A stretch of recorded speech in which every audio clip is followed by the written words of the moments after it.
우리는 그럼 매주마다 모여서 염려를 버리고 자적하는 삶을 살기 위해서 염려에 대응하는 구체적인 방법들을 하나하나 지금 배워가고 있죠. 염려를 이길 수 있는 단 하나의 방법은 다윗처럼 하나님 말씀으로 우리가 대응하는 것이라고 하였습니다. 우리 그동안 배운 거 잠깐 리뷰하면 제일 첫 번째로 기본적인 생활의 염려 대신 우리를 돌보시는 하나님을 세밀히 관찰함으로 하나님을 향한 신뢰를 회복하는 것에 대해 배웠죠. 그리고 두 번째는 어려운 환경에 염려 대신 우리의 구할 것을 감사함으로 하나님께 아뢰는 것에 대해 배웠습니다. 또 세 번째, 하나님 앞에 겸손함으로 염려를 다 하나님께 맡기는 것에 대해 배웠고요. 네 번째는 염려 대신 우리를 온전케 하시는 믿음의 주를 바라보는 것에 대해 배웠습니다. 오늘은 다섯 번째로 우리의 어려움을 도우도록 하나님은 천사들과 믿는 형제들을 우리에게 보내주시는 것에 관해 살펴보겠습니다. 그럼 먼저 우리를 도우는 천사들 1번 보겠습니다. 여러분은 천사 하면 무엇이 가장 먼저 떠오르세요? 날개 달린 천사, 귀여운 아기 천사, 아니면 하늘 아래에만 존재하고 있는 천사, 아니면 타락한 천사? 우리는 순진하고 아름답게 생긴 사람을 천사같이 생겼네 라든가 착하고 선한 사람을 볼 때 마음이 천사 같아 라든가 봉사와 구제와 나눔을 헌신적으로 베푸는 사람들을 볼 때 천사의 손길이라고도 표현을 하죠.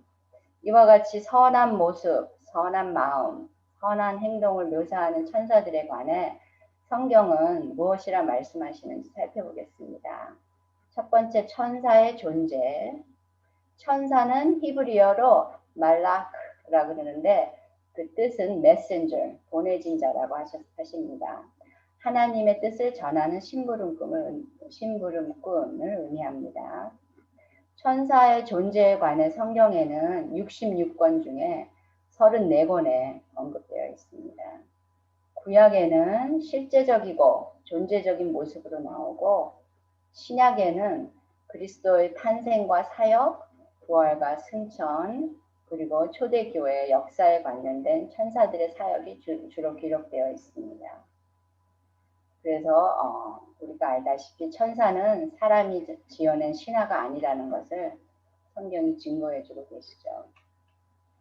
두 번째, 천사의 본질. 천사는 하나님이 창조하신 피조물입니다. 우리 성경 기절이 너무 많아서 이거를 다 쳐다보면 시간이 모자라기 때문에 제가 그냥 챕터하고 레퍼런스만 드릴게요. 시편 148편 2절하고 5절, 시편 148편 2절하고 5절, 골로새서 1장 16절. 나중에 집에 가셔서 하나하나 검토해 보시면 하면서 공부하시면 좋겠어요. 하나님이 창조하신 피조물이고요. 그 다음에 천사는 세상과 인간 이전에 창조되었습니다. 욥기서 38장 6절부터 7절. 그 다음에 영적 존재로서 창조되었죠. 히브리서 1장 14절. 그렇지만 사역을 하기 위해 때로는 인간의 형태로도 나타나기도 하고 꿈에서도 나타나기도 합니다. 히브리서 1장 14절 하고 그 다음에는 마태복음 1장 20절, 창세기 18장, 19장, 22장에 기록되어 있습니다. 그 다음에 천사는 자손은 낳을 수 없게 창조되었죠. 마가복음 12장 25절. 또한 천사는 초능력이 있지만 활동에 있어서 제한된 존재입니다. 베드로후서 2장 11절. 이런 영적 존재이지만 또 인격도 갖고 있는 존재입니다. 하나님은 천사들도 생각하고 느끼고 결정할 수 있는 그런 존재로 만드셨습니다. 지성, 감정, 의지가 다 있는데요. 마태복음 28장 5절, 베드로전서 1장 12절에는 지성이 있는 말씀이고요. 감정이 있는 거는 욥기 38장 7절, 누가복음 2장 13절, 그 다음에 의지는 유다서 6장에 기록되어 있습니다. 제가 너무 빨리 말하나요? 너무 빠르면 알려주세요. 그 다음에 천사들은 다른 모든 피조물처럼 심판의 대상이 됩니다. 마태복음 25장 41절. 천사의 본질에 대해서 알아봤고요. 그 다음에 천사들의 수와 조직에 대해서 보겠습니다. 세 번째로, 인간이 능히 헤아릴 수 없는 큰 무리라고 합니다. 계시록 5장 11절에 보면, 내가 또 보고 들음에 보좌와 생물들과 장로들을 둘러선 많은 천사의 음성이 있으니 그 수가 만만이요 천천이라 하셨습니다. 그리고 천사들은 개별적으로 창조되었지만 독립적으로 존재하지 않습니다. 하나님은 천사들의 세계에도 질서와 직임을 주셨는데요. 천사들은 하나님께서 맡겨주신 계급과 직임에 따라 자기의 일을 수행합니다. 네 번째, 천사들의 사역을 보겠습니다. 천사들은 영원토록 하나님을 찬양하며 경배합니다. 이사야서 6장 1절부터 3절, 계시록 5장 12절, 또 그 외에도 많은 구절들이 있는데요. 그 다음에 두 번째로 천사들은 하나님의 심부름 꾼으로서 하나님의 메시지를 전하고 뜻을 수행합니다. 하나님의 구원과 축복과 심판의 소식을 전하며 그 뜻을 이루도록 실행하죠.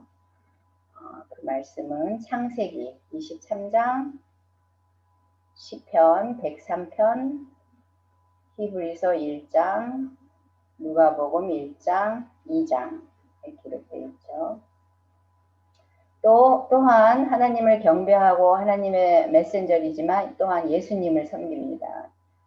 그리스도의 탄생과 부활과 승천을 알리고 그리스도를 보호하며 섬겼습니다. 누가복음 1장, 마태복음 2장, 마태복음 4장, 또 누가복음 22장, 마태복음 28장, 사도행전 1장에 기록되어 있습니다. 나중에 원하시면 제가 이 구절들을 다시 프린트해서 보내드릴게요. 네 번째는 성도와 교회를 보호하고 섬깁니다.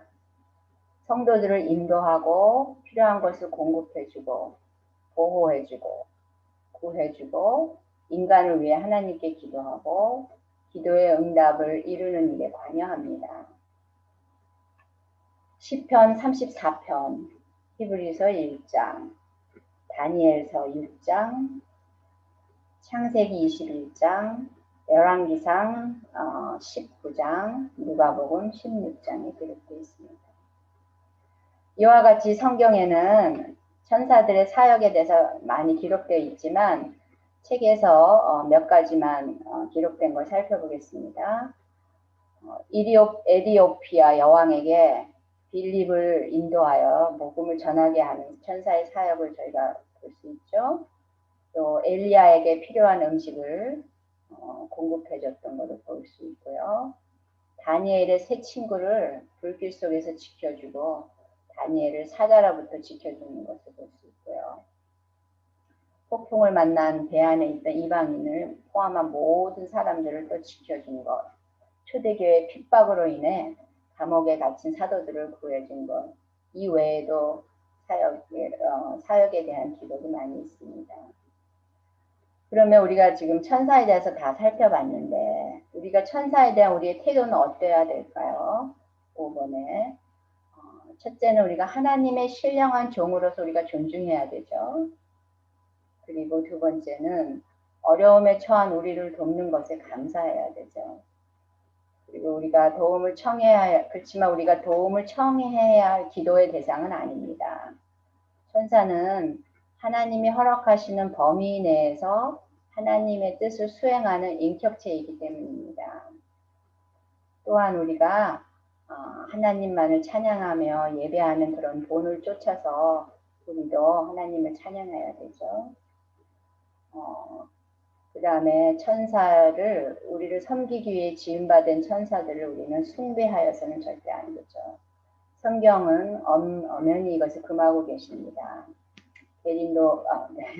계시록 19장 9절 10절에 나왔는데요.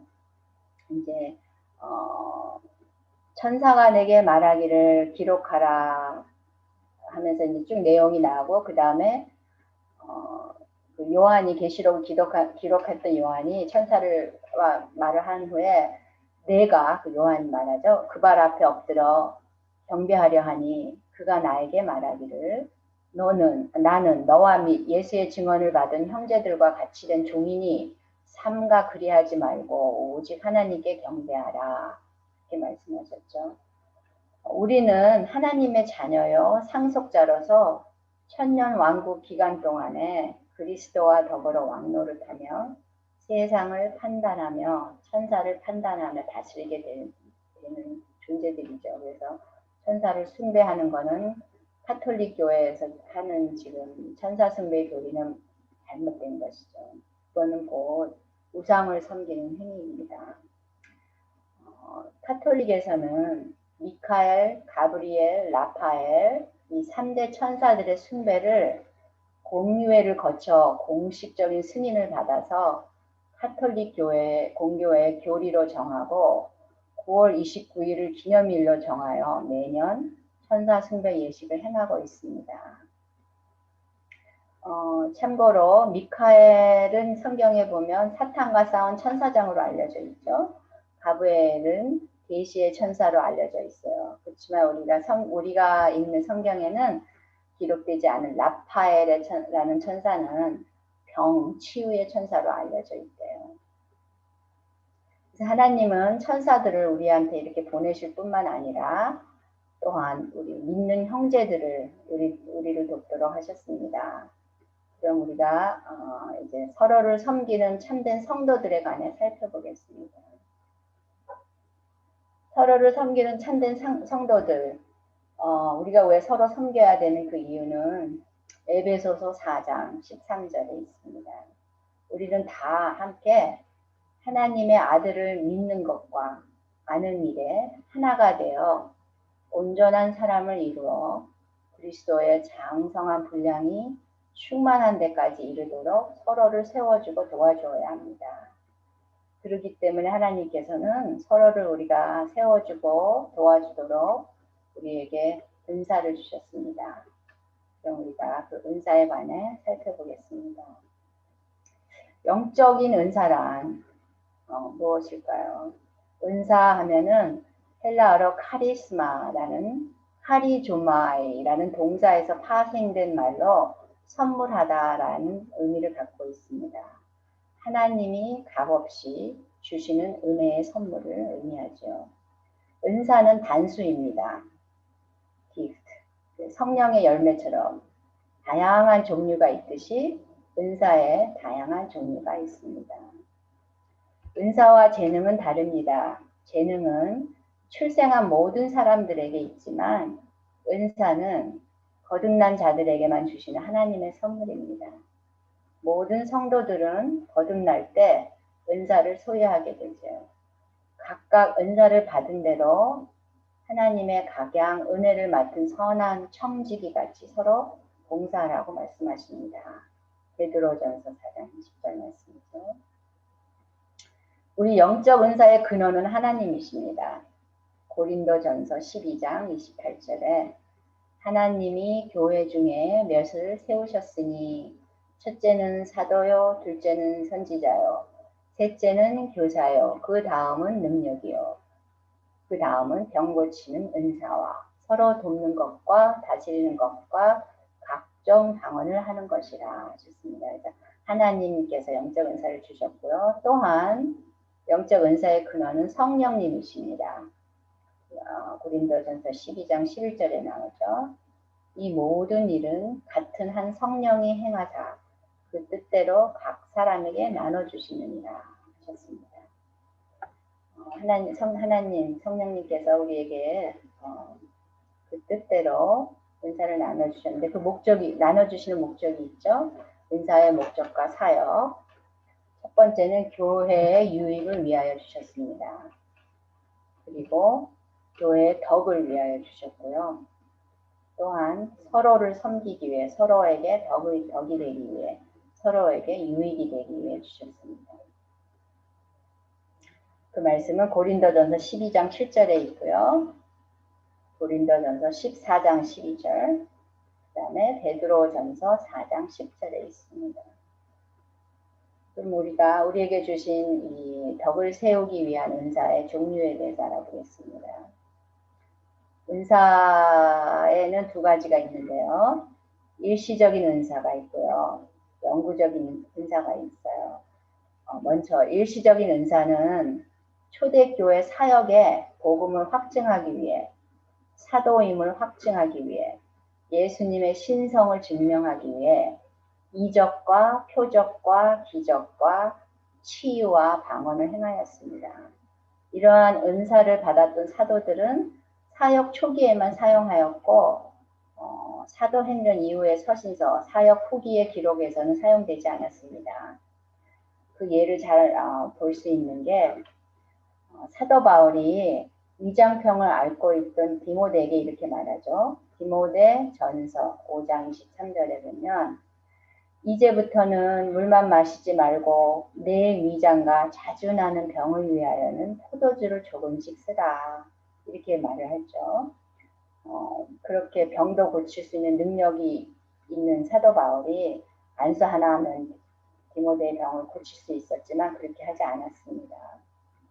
또한 바울을 돕는 사역자들 중에 병으로 인하여 그 전도 여행을 멈춰야 했던 예도 있죠.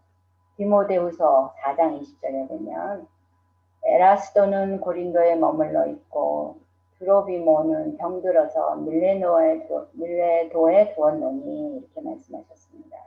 그래서 오늘날에는 성령님이 우리에게 말씀을 통하여 완성된 복음과 예수님을 증명하고 계십니다.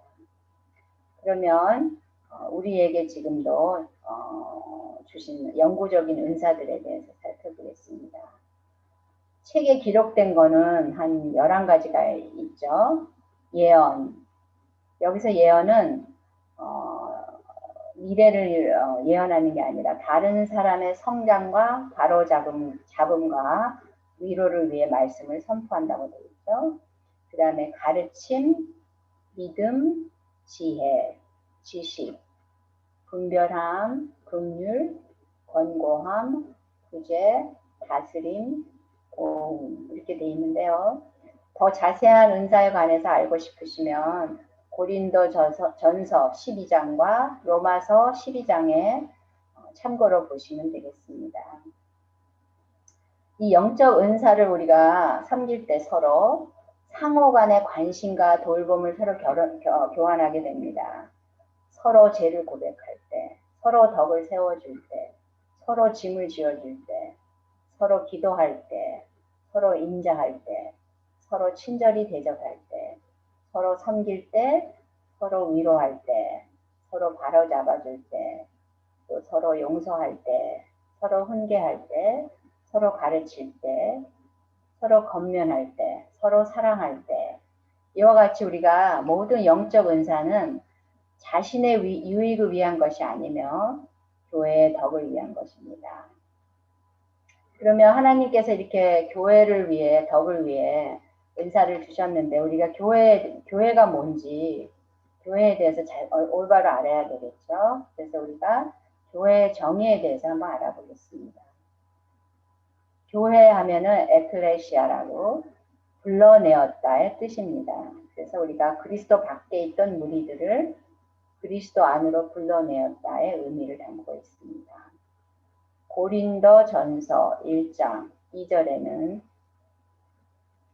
고린도에 있는 하나님의 교회 곧 그리스도 예수 안에서 거룩하여지고 성도라 부르심을 받은 자들과 또 각 처에서 우리의 주 곧 그들과 우리의 주 대신 예수 그리스도의 이름을 부르는 모든 자들에게 이렇게 말씀하셨습니다.